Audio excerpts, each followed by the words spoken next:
A little over 20 years later, how does Signs hold up? That was the question that I had with Mrs. Pops as she wanted to rewatch Signs. And I'm like, yeah, let's do that. I haven't watched this in a minute.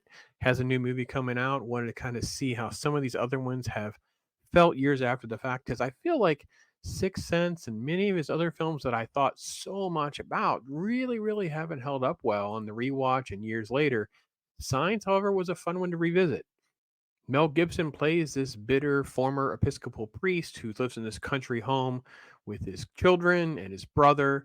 It's kind of this weird, remote area where a lot of farming and they have crop circles that just show up. But what else could it mean?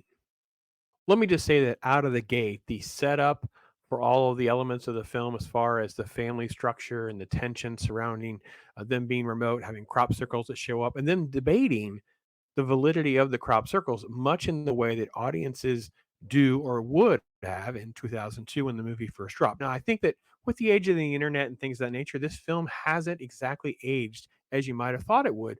But I felt like the tension and the delivery and the execution of this film still made the first hour or so of all of that, that first, all that setup, backstory before you have, quote, are there aliens out there or not, uh, really still worked really well. Gibson is fantastic. Joaquin Phoenix is fantastic. The kids are great. I thought all of this works really well.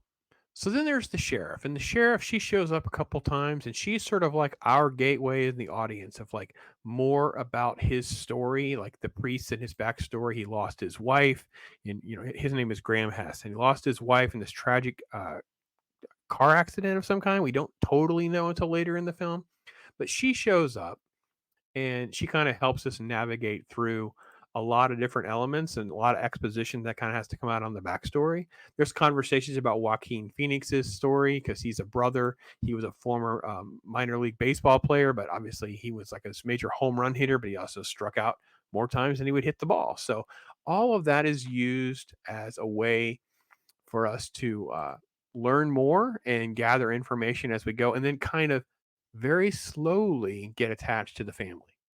All the elements of mystery and tension and those kinds of things, they aged out okay, and they're contradicted with these sweet, kind moments with the kids where they ask all these little cutesy questions or very funny questions that kids actually ask. So, again, M. Night Shyamalan did a really good job at the time of delivering on this film. I just feel 20 years later, a lot of people don't give his movies a chance because they know there's a twist. His brand has been out there for so long that the twist is coming.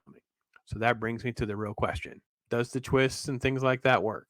So they kind of work. There are things that are happening that aren't really what they seem, and we kind of have to play it up. And in the trailer, they sold us on this. And I love the fact that this was in the trailer because I wanted to share this with you guys because none of this makes the movie. They cut this out. Assemble. What's happening? What one man believes. So this dramatic military setting up this alien invasion thing, which almost lends itself to be like, is this like crop circles, alien invasions, Independence Day? Oh my gosh, oh my gosh, oh my gosh. The reality is this movie slogs along like a little suspenseful drama should. It's not an action-packed film with things like that. Now, I wanted to get to this shot because the baby monitors pick up this weird clicking sound, which is presumably the alien. So they have these moments of weirdness and unnervingness and just off, just you feel off, right? And I feel this is M. Night Shyamalan, and again at 2002, I think this works really well with this sort of Hitchcockian approach to things. Like it kind of works, like it's the barrels in the water for Jaws, right? It's something that you don't see, but you have a way of connecting to it until you can find out more. For me, nothing works as well as the actual scenes in the cornfield, like the maze. There's different paths and things like that. Of course, there's the cliche flashlight that has to fall and stop working. But all of this, the creepiness of a cornfield, the eeriness of something actually being out there in the dark. I can't imagine being in a cornfield. We've done the cornfield maze things. We live remotely. I will say, if you live or you've been out to the country at night, because we live in the woods, and I can tell you that the joke in our family is it doesn't matter if it's a cat or a bear, it all sounds like that in the woods. it's it's so unnerving. The film does a pretty good job of capturing that. But that said, the big reveal. We see the alien. Like I love the closed caption video where the alien kind of walks in front. But the end of the movie, well, and I actually don't mind the one that he ends up having a little bit of a scuffle with, but the end of the movie, the big reveal, the big alien, the water, and then this weird supernatural vision, this premonition of the wife telling this brother to swing away. That thing, that's where they loses me. Like the movie, it was an enjoyable experience, but that part of it just still can't get there. Always had a problem with the alien being shown. Always wish there just wasn't as much, but in hindsight, even on the rewatch, that would be my biggest negative. It keeps it from being a really, really good movie because of all that. It's almost like too much stuff rushed and crammed in, just loses me. So solid experience. I'm going to call it like a 3 out of 5. It's not a horrible movie. It's a fine movie. It does what it's supposed to do well. It sets up rules and kind of lives by them for the most part. Things just don't get explained, which is the best way to handle something like this instead of getting yourself tripped up with all these little semantics. Hence the reason I think all the military elements or whatever would have been out there was cut from the film because it's just too distracting and it raises more questions about where is the military and things like that.